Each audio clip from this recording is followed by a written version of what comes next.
Ата салтым, асыл мұрам, ардағым, бабалардың жалғастырар арманын, сан ғасырда қалпын бұзбас қадірім, өткенімді бүгін менен жалғадым.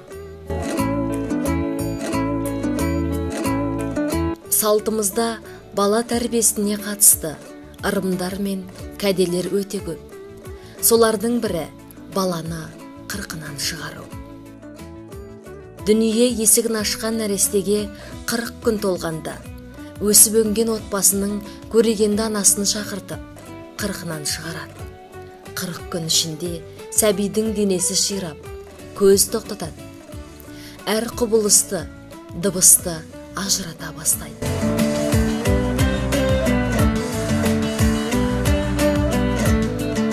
Ыдысқа жылы су құйылып, адалдық пен пәктіктің белгісі ретінде күмістен жасалған бұйымдар салынады.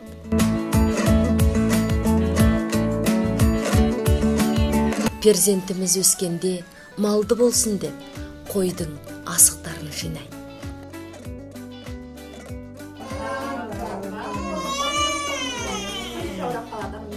Күнің күмістей жарқырап тұрсын, 30 омыртқаң жылдам бекісін, 40 қабырғаң тез қатайсын деген тілектер айтып отырып, сәбидің басынан бастап 40 қасық су құяды.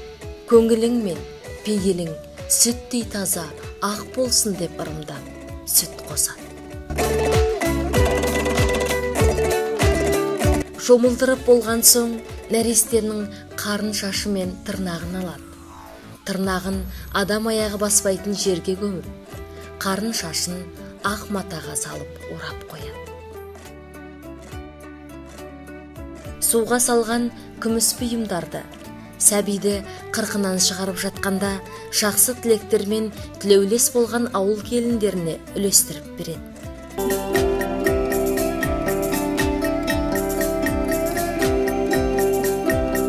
Қырқынан шығып, бұғанасы қатайған баланың алғаш киген ит көйлегін көптен бері құрсақ көтермей жүрген келіндерге жұғысты болсын деген ниетпен ырымдап беріледі.